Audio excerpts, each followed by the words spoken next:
La Société des alcools du Québec, la SAQ, la SAC, a annoncé cette semaine d'avoir fermé quelques succursales, en plus de réviser les heures d'ouverture de plusieurs d'entre elles en raison des ventes d'alcool qui sont en baisse.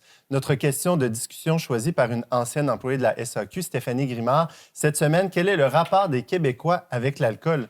Stéphanie, à chaque fois que tu es à l'émission, on parle d'alcool au volant, de cigarettes. Bon, en plein mois de janvier, du janvier sobre, Ouais. hein, c'est pas un peu normal là, que les ventes soient en baisse? Oui, mais ça s'inscrit dans un mouvement un peu plus profond. Là. Déjà, depuis l'année passée, dans le rapport annuel de la SAQ, on voyait des baisses suis importantes.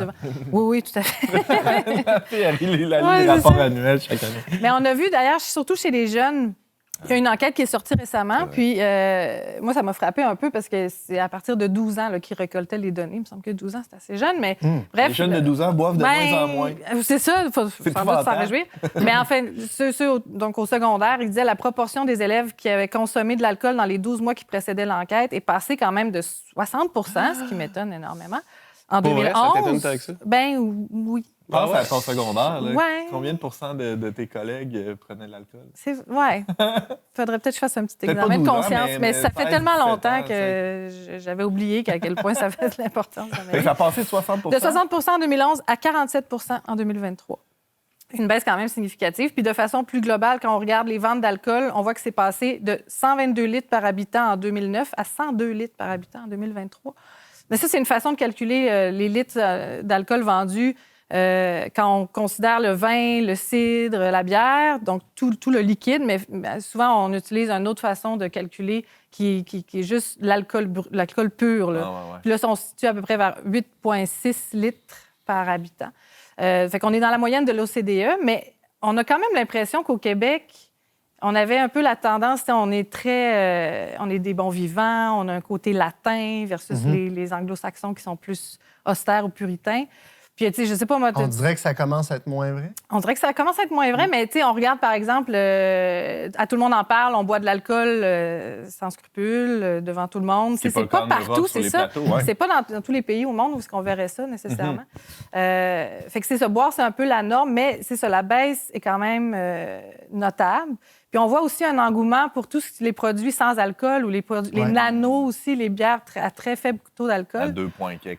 C'est ça. Moi, j'ai essayé de faire le Dry January. Là. Ah ouais? Puis ça n'a pas été un grand succès. Mais au début, j'ai quand même... pas la seule, j'entends. Oui, c'est ça. Mais au début, j'étais très enthousiaste parce que je découvrais ces produits-là. Puis franchement, c'est surprenant. Là. Des stouts qui goûtent la stout, même s'il n'y a pas d'alcool dedans. Tu as quand même le plaisir de boire. Puis oui, il y en a de la bonne bière sans alcool. Tout à fait. J'en dirais pas autant du vin, par ailleurs. Non, absolument. Ça, c'est un échec, je pense, total. Est-ce que l'arrivée de la SQDC, ça peut jouer là-dedans? Le cannabis disponible, légal, ben là, peut-être pour certains consommateurs, ça peut être... Dans certains analystes ont en effet pointé le cannabis, l'inflation aussi, évidemment, parce que l'alcool... c'est quelque chose qu'on peut s'en priver, alors qu'un logement ou la nourriture, évidemment, on peut pas. Vous réagissez comment à ces chiffres-là? Moi, je trouve ça catastrophique. Je trouve ça catastrophique. Je pense que les jeunes, là, moi, je m'inquiète un peu pour eux quand même. Il faut quand même savoir sortir un peu de sa chambre, arrêter de jouer à des jeux vidéo puis de faire ses devoirs sur son ordinateur. Je comprends qu'il y a des risques avec l'alcool puis que c'est pas toujours une bonne idée de boire puis que des fois, ça nous cause des problèmes. Toi, ton édito, il est beaucoup moins bon aujourd'hui parce que tu t'es couché trop tard parce qu'on était boire une bière ensemble. Mais tu t'en portes sûrement un peu mieux. Puis j'ai l'impression que notre société... Ça m'a fait du bien. Ben oui, c'est ça. Ça t'a fait du bien. De sortir avec toi puis un autre ami hier. Non, mais c'est ça. Il y a quelque chose de sain de prendre l'air un peu de temps en temps. Tu sais, il y a l'inflation, il y a le cannabis. Moi, je pense que la vraie cause, c'est la désocialisation. Ouais. Les jeunes ne sortent plus. Les plus vieux, c'est un peu la même chose, là, finalement. On passe moins de temps ensemble, moins de temps en commun, là, à avoir des vraies interactions charnelles, à saboter un peu notre santé, mais pour notre santé corporelle, peut-être pour augmenter un peu notre état global, notre santé globale, avoir une vie, finalement, un peu plus agréable, un peu moins avachissante. Fait que ce que tu dis, Benjamin, c'est que s'il y avait une baisse de consommation d'alcool, mais qui était quand même accompagnée d'une vie sociale, tu sais, si on continuait d'avoir une vie sociale où les jeunes se voyaient en consommant moins, ça serait pas si grave. Mais là, la baisse de la consommation d'alcool est comme symptomatique d'une diminution des relations interpersonnelles, c'est ça? C'est ça, Oui, moi, je pense que c'est un symptôme, mais je veux dire, on voit là, les restaurants sont moins fréquentés, les discothèques, il n'y en a presque plus, des bars. Tout coûte plus cher aussi. Oui, Ouais. évidemment, tout Mais coûte ça, plus cher. moi, je ça a son pensais que impact. de faire du sans-alcool allait me faire économiser de l'argent. Pas tant que Ben non, ça. des fois, c'est Les plus cher. cocktails, les mocktails dans les bars, c'est Ben, c'est l'équivalent c'est d'un 15 cocktail normal. quand C'est même. La meilleure 15 manière de quand te vendre même. un jus de canneberge à 15$. On appelle ça un mocktail. Ben, Mais tu parlais de santé, là, puis moi, c'est un discours que j'entends beaucoup chez Ouais. les jeunes. Puis, tu sais, de plus en plus, on entend les études qui sortent, les spécialistes qui disent de faire attention que l'alcool, finalement, c'est pas si bon que ça pour la santé à petite dose, là, que c'est plutôt destructeur, etc. Sinon, ça aussi, ça contribue fortement. Oui, il y a des gens aujourd'hui qui veulent qu'on mette des avertissements sur les bouteilles d'alcool, comme on le voit sur les paquets de cigarettes. Là, maintenant, le paquet de cigarettes est entièrement recouvert d'avertissements. Peut-être bientôt que la bouteille de Merlot, ça va être la même histoire. Je sais pas. Pour moi, il y a un hygiénisme dangereux là-dedans. Je veux dire, qu'est-ce qu'on va faire? On va s'emballer chacun dans du cellophane pour essayer de survivre une année ou deux de plus dans un système de CHSLD qui, de toute façon, est catastrophique. Je sais pas.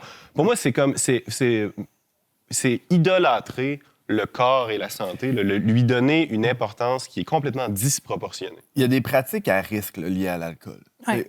Autant dans les relations interpersonnelles, les relations sexuelles, par exemple, dans la route, OK, le comportement sur la route. Et ça, il y a des gains prodigieux qui ont été faits. Et c'est des gains pour le bien commun, pour le bien individuel. Tout ça est formidable. Je suis parfaitement d'accord. C'est ça. Ouais. Faut clarifier ça. Mais là, est-ce qu'on n'est pas en train de...